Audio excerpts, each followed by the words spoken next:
ਆਕਾਸ਼ਵਾਣੀ ਚੰਡੀਗੜ੍ਹ ਤੋਂ ਪੇਸ਼ ਹੈ ਆਜ਼ਾਦੀ ਕਾ ਅੰਮ੍ਰਿਤ ਮਹੋਤਸਵ ਅਤੇ ਫਿਟ ਇੰਡੀਆ ਫਰੀडम ਰਨ ਤੇ ਸਮਾਚਾਰ ਦਰਸ਼ਨ ਦਾ ਵਿਸ਼ੇਸ਼ ਅੰਕ।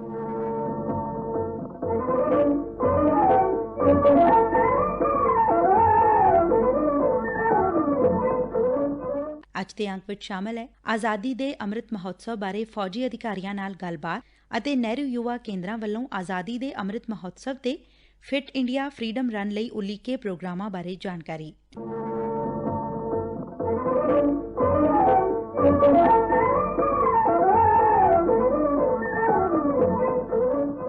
ਦੇਸ਼ ਆਜ਼ਾਦੀ ਦਾ ਅੰਮ੍ਰਿਤ ਮਹੋਤਸਵ ਮਨਾ ਰਿਹਾ ਹੈ। ਇਸ ਸਿਲਸਿਲੇ ਵਿੱਚ ਦੇਸ਼ ਭਰ 'ਚ ਫਿਟ ਇੰਡੀਆ ਫਰੀडम ਰਨ ਦਾ ਪ੍ਰੋਗਰਾਮ ਵੀ ਉਲੀਕਿਆ ਗਿਆ।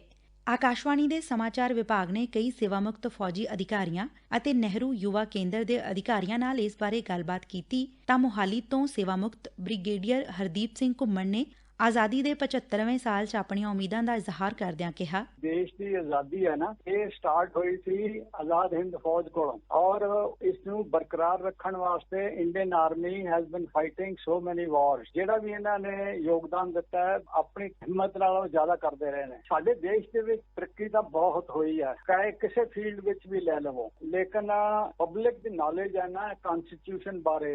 ਵੀ ਆਰ ਅ ਡੈਮੋਕ੍ਰੈਟਿਕ ਕੰਟਰੀ ਔਰ ਡੈਮੋਕ੍ਰੈਟਿਕ ਕੰਟਰੀ ਦੇ ਵਿੱਚ ਕਨਸਟੀਟਿਊਸ਼ਨ ਦੇ ਬਾਰੇ ਜ਼ਰੂਰ ਪਬਲਿਕ ਨੂੰ ਦੱਸਣਾ ਚਾਹੀਦਾ ਹੈ, ਕਿਉਂਕਿ ਅਸੀਂ ਦੇਸ਼ ਨੂੰ ਸੰਭਾਲ ਕੇ ਰੱਖਿਆ ਵੀ ਇਸ ਸਿਕਿਉਰਿਟੀ ਵੱਲੋਂ ਨਾ ਪੂਰੇ ਸੈਟੀਸਫਾਈਡ ਹੈ ਜੀ। ਟੈਕਨੋਲੋਜੀ ਵੀ ਵੇਖੀ ਜਾਏ ਤੇ ਇਸ ਵੇਲੇ ਬਹੁਤ ਚੀਜ਼ਾਂ ਨੇ ਜਿਹੜੀਆਂ ਜਿਸ ਤਰ੍ਹਾਂ ਹਵਾਈ ਜਹਾਜ਼, ਸਮੁੰਦਰੀ ਜਹਾਜ਼, ਕਈ ਕੁਝ ਬਣਨਾ ਸ਼ੁਰੂ ਕਰਤਾ ਹੈਗਾ। ਹਰ ਇੱਕ ਚੀਜ਼ ਵਿੱਚ ਤਰੱਕੀ ਹੈ, ਲੇਕਿਨ ਮੈਂ ਇੱਕ ਚੀਜ਼ ਕੰਪੈਰੀਜ਼ਨ ਕਰਨਾ ਚਾਹੁੰਦਾ ਕਿ 1947 ਵਿੱਚ ਬ੍ਰਿਟਿਸ਼ CNC ਸੀਗਾ ਔਰ ਉਹਨੇ ਵਾਰ ਡਿਕਲੇਅਰ ਹੋਈ ਤੇ ਤਾਂ ਫੌਜ ਭੇਜੀ। ਉਹਨਾਂ ਚਿਰ ਫੌਜ ਨਹੀਂ ਗਈ। ਹੁਣ ਕਾਰਗਿਲ ਵਾਰ ਅਸੀਂ ਲਾਸਟ ਵਾਰ ਲੜ ਕੇ ਹਟੇ ਆ, ਆਪਣੇ ਸਾਡੇ ਜਵਾਨ ਇੰਨਿਆਂ ਨੇ ਸੈਕਰੀਫਾਈਸ ਕੀਤਾ, ਪਰ ਲੇਕਿਨ ਅਸੀਂ 99 ਦੇ ਵਿੱਚ ਕਾਰਗਿਲ ਵਾਰ ਡਿਕਲੇਅਰ ਹੀ ਨਹੀਂ ਕੀਤੀ। ਉਹ ਜਵਾਨਾਂ ਨੂੰ ਜਿਹੜੇ ਅਲਾਉਂਸ ਮਿਲੇ ਜਾਂ ਜਿਹੜੀਆਂ ਬਹਾਦਰੀਆਂ ਮਿਲੀਆਂ ਉਹ ਪੀਸ ਟਾਈਮ ਦੀਆਂ ਮਿਲੀਆਂ। ਅੰਮ੍ਰਿਤ ਮਹੋਤਸਵ ਦੌਰਾਨ ਫੌਜੀਆਂ ਨੂੰ ਦਿੱਤੇ ਜਾ ਰਹੇ ਸਨਮਾਨ ਬਾਰੇ ਅੰਬਾਲਾ ਤੋਂ ਸੇਵਾ ਮੁਕਤ ਕਰਨਲ संजीव सब्रवाल ने आख्या, ये साल हम लोगों ने सेलेक्ट किया है गवर्नमेंट ने कि सभी 75वां साल जो प्लेटिनम ईयर मना रहे हैं उसमें फौजियों को सम्मानित किया जाए। ये एक बहुत अच्छा पहल है और मेरे ख्याल से फौजी जो इन्होंने शहादत दी है इस देश के लिए या जो इन्होंने बॉर्डर पर दुश्मनों के छक्के छुड़ाए हैं उनको सम्मानित करना एक अच्छा पहल है। फरीदाबाद तो सेवा मुक्त कर्नल अनिल सेठी ने फौज ਵਿੱਚ ਹੋਈ ਤਰੱਕੀ ਬਾਰੇ ਜਾਣਕਾਰੀ ਦਿੰਦਿਆਂ ਕਿਹਾ, 1971 की लड़ाई में मैंने वेस्टर्न सेक्टर में काम किया था। उसके बाद मैं मिजोरम और नागालैंड में भी सर्व कर चुका हूँ। पिछले 20-25 सालों में इंडियन आर्मी ने बहुत तरक्की की है अपने वेपन्स में, अपने इक्विपमेंट में और अपनी ट्रेनिंग में, और हमारे देश की गवर्नमेंट इन सब चीज़ों में इंडियन आर्मी का पूरा सहयोग दिया है। मुझे पूरा यकीन है कि अगर इंडिया के ऊपर कोई भी देश लड़ाई करने की कोशिश करेगा तो वो मुंह की खाएगा जैसे अभी तक खाता रहा है। मुझे बहुत गर्व है कि हमारा देश 75 साल पूरे होने पर आज़ादी का अमृत महोत्सव मना रहा है। मैं सब देशवासियों को बधाई देता हूँ। ਹਰਿਆਣਾ ਸਰਕਲ ਦੀ ਮੁੱਖ post master general Ranju Prasad ने दस्या कि डाक विभाग ने भी कई प्रोग्राम उलीके ने। आजादी के 75वें वर्षगांठ पर अमृत महोत्सव के अवसर पर विशेष कार्यक्रम कर रहे हैं 15 अगस्त के समय। जैसे यहाँ सर्कल ऑफिस में वृक्षारोपण करेंगे और पूरे सर्कल में जिन्होंने देश के महान वीरों ने, सपूतों ने अपने प्राण न्यौछावर किए हैं और उसके बाद में भी जिन्होंने योगदान दिया है उसके लिए एक वृक्षारोपण हम लोग कर रहे हैं। पंचकुला में हम लोग पद यात्रा कर रहे हैं 15 अगस्त के समय सेक्टर 8 से चरखा चौक तक। वहाँ एक फिलैटेलिक एग्जीबिशन भी लगा रहे हैं जिसमें स्टैम्प्स के माध्यम से हम लोग दिखाएंगे विभिन्न लोगों का कैसे स्वतंत्रता संग्राम में योगदान रहा और कैसे ये चला, ये भी हम लोग वहाँ दिखा रहे हैं। लेटर राइटिंग कंपटीशन भी हम लोगों ने किया है और एक स्पेशल हम लोगों ने अपनी सुकन्याओं के लिए 15 जुलाई से 15 अगस्त तक हम लोगों ने एक स्पेशल कैंपेन चलाया था सुकन्या समृद्धि योजना के अंदर में, जिसमें हम लोग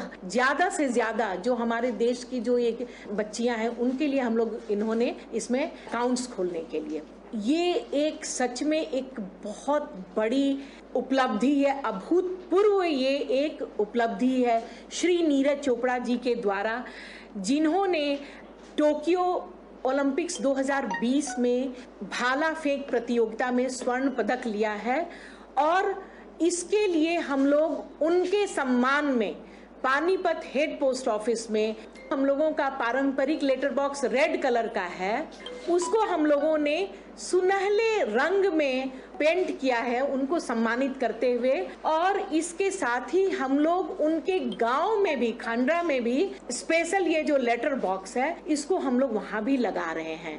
इसके साथ ही हम लोग इनके लिए माई स्टैम्प श्री नीरज चोपड़ा जी को के लिए भी बनाए हैं जो उनको भेंट करना है। ਨਹਿਰੂ ਯੁਵਾ ਕੇਂਦਰ ਪੰਜਾਬ ਅਤੇ ਚੰਡੀਗੜ੍ਹ ਦੇ ਸੂਬਾ ਨਿਦੇਸ਼ਕ ਬਿਕਰਮ ਸਿੰਘ ਗਿੱਲ ਨੇ fit India freedom run programme ਬਾਰੇ ਦੱਸਿਆ। ਫਿਟ ਇੰਡੀਆ ਫਰੀडम ਰਨ ਜੋ ਆਲ ਇੰਡੀਆ ਲੈਵਲ ਤੇ 744 ਜ਼ਿਲ੍ਹਿਆਂ ਦੇ ਵਿੱਚ ਸ਼ੁਰੂ ਹੋ ਰਹੀ ਹੈ। ਕੱਲ 13 ਤਰੀਕ ਨੂੰ ਸ਼੍ਰੀ ਅਨੁਰਾਗ ਠਾਕਰ ਜੀ ਹੈ ਉਹ ਇਹਨੂੰ ਨੈਸ਼ਨਲ ਸਟੇਡੀਅਮ ਤੋਂ ਵਰਚੁਅਲ ਮੋਡ ਤੋਂ ਸ਼ੁਰੂ ਕਰਨਗੇ ਔਰ ਪੰਜਾਬ ਦੇ ਵਿੱਚ ਇਹ 5 ਜ਼ਿਲ੍ਹਿਆਂ ਦੇ ਵਿੱਚ ਇਹ ਸ਼ੁਰੂ ਹੋ ਰਹੀ ਹੈ ਔਰ ਸਾਡੇ ਇੱਥੇ ਲਾਗੇ ਖਟਕਲ ਕਲਾਂ ਜਿਹੜਾ ਹੈਗਾ ਵਾ ਉੱਥੇ ਅਸੀਂ 7:30 ਵਜੇ ਉਹ ਲਾਈਵ ਵਰਚੁਅਲ ਮੋਡ ਤੇ ਹੋਏਗੀ। ਇਹਦੇ ਵਿੱਚ 75 ਨੌਜਵਾਨ ਜਿਹੜੇ ਆ ਅਲੱਗ-ਅਲੱਗ ਯੂਥ ਕਲੱਬਾਂ ਦੇ ਆ, NSS ਔਰ NYK ਦੇ ਵਲੰਟੀਅਰ ਆ ਉਹਦੇ ਵਿੱਚ ਭਾਗ ਲੈ ਰਹੇ ਆ ਔਰ ਇਸੇ ਦਿਨ ਹੀ ਅਸੀਂ ਅਲੱਗ-ਅਲੱਗ ਪਿੰਡਾਂ ਦੇ ਵਿੱਚ ਅਲੱਗ-ਅਲੱਗ ਜਗ੍ਹਾ ਦੇ ਵਿੱਚ ਹਰੇਕ ਸਟੇਟ ਦੇ ਹਰੇਕ ਜ਼ਿਲ੍ਹੇ ਦੇ ਵਿੱਚ 75 ਪਿੰਡ ਲਏ ਨੇ, ਯੂਥ ਕਲੱਬਾਂ ਲਈਆਂ ਵਾ ਜਿੱਥੇ ਕਿ ਨੌਜਵਾਨ ਜਿਹੜੇ ਆ ਫਿਟ ਰਹਿਣ ਦੀ ਕਸਮ ਵੀ ਖਾਣਗੇ। ਫਿਟ ਇੰਡੀਆ ਫਰੀडम ਰਨ ਆ ਉਹ ਜਿਹੜਾ ਆਯੋਜਨ ਕੀਤਾ ਜਾਣਾ ਵਾ ਅਸੀਂ ਸਾਰਿਆਂ ਦਾ ਮੈਕਸਿਮਮ ਪਾਰਟਿਸਿਪੇਸ਼ਨ ਇਹਦੇ ਵਿੱਚ ਲੈ ਰਹੇ ਆ ਤਾਂ ਕਿ ਵੱਧ ਤੋਂ ਵੱਧ ਲੋਕ ਜਿਹੜੇ ਆ ਫਿਟ ਰਹਿਣ ਵਾਸਤੇ ਆਪਣੇ ਕਸਮਾਂ ਵੀ ਖਾਣ ਔਰ ਅੱਗੇ ਵੀ ਆਉਣ ਔਰ ਫਿਟ ਵੀ ਰਹਿ ਸਕਣ। ਜੈ ਹਿੰਦ।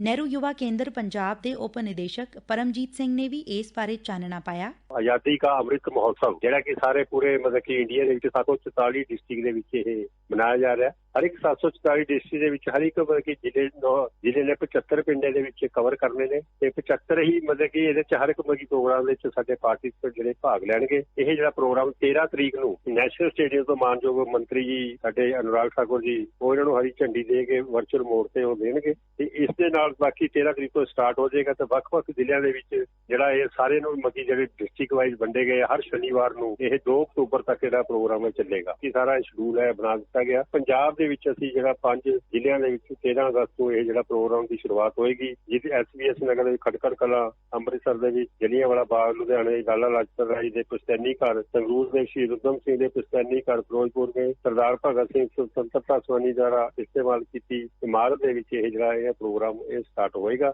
ਤੇ ਉਸ ਦੇ ਨਾਲ ਇਹ ਪ੍ਰੋਗਰਾਮ ਦਾ ਆਰੰਭ ਹੋ ਜਾਏਗਾ।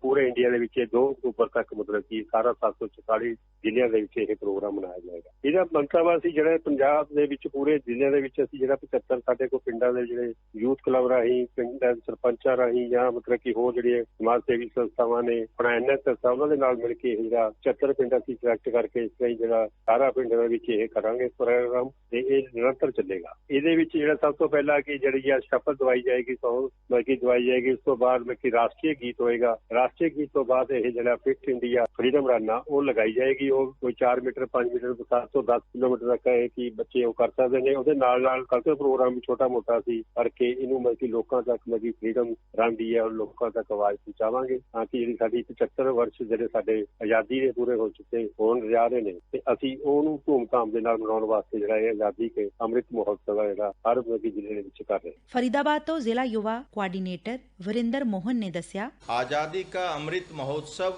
सह फिट इंडिया फ्रीडम रन पूरे राष्ट्र में आयोजन के लिए भारत सरकार को बधाई। नेहरू युवा केंद्र फरीदाबाद द्वारा 14 अगस्त 2021 को अग्रवाल कॉलेज फरीदाबाद से फिट इंडिया फ्रीडम रन आयोजित होगी, जिसके मुख्य अतिथि श्री मूलचंद शर्मा माननीय मंत्री हरियाणा होंगे। कार्यक्रम में जिले के युवागण, NSS के युवा एवं अन्य सरकारी गैर सरकारी संगठन के युवा भाग लेंगे। कार्यक्रम में स्वतंत्रता सेनानी और कोरोना वॉरियर्स को सम्मान भी की जाएगी। जय हिंद। मानसा तो नेहरू युवा केंद्र ਦੇ ਪ੍ਰੋਗਰਾਮ ਸੁਪਰਵਾਈਜ਼ਰ ਸੰਦੀਪ ਕੁਮਾਰ ਘੰਡ ਨੇ ਵੀ ਇਸ ਬਾਰੇ ਵੇਰਵੇ ਦਿੰਦਿਆਂ ਕਿਹਾ, ਆਜ਼ਾਦੀ ਦੀ 75ਵੀਂ ਵਰ੍ਹੇਗੰਢ ਤੇ ਆਜ਼ਾਦੀ ਮਹਾ ਉਤਸਵ ਮਨਾਉਂਦੇ ਹੋਏ ਯੁਵਾ ਮਾਮਲੇ ਤੇ ਖੇਡ ਮੰਤਰਾਲੇ ਭਾਰਤ ਸਰਕਾਰ ਵੱਲੋਂ ਨਹਿਰੂ ਯੁਵਾ ਕੇਂਦਰਾਂ ਦੇ ਰਾਹੀਂ ਦੌੜ ਦਾ ਆਯੋਜਨ ਕੀਤਾ ਜਾ ਰਿਹਾ ਹੈ। ਨਹਿਰੂ ਯੁਵਾ ਕੇਂਦਰ ਮਾਨਸਾ ਵੀ ਜ਼ਿਲ੍ਹੇ ਦੇ 75 ਯੂਥ ਕਲੱਬਾਂ ਦੇ ਸਹਿਯੋਗ ਨਾਲ 75 ਪਿੰਡਾਂ ਦੇ ਵਿੱਚ ਅਤੇ ਜ਼ਿਲ੍ਹਾ ਪੱਧਰ ਦੀ ਦੌੜ ਮਾਨਸਾ ਵਿਖੇ ਮਿਤੀ 4 ਸਤੰਬਰ ਨੂੰ ਆਯੋਜਨ ਕਰੇਗਾ।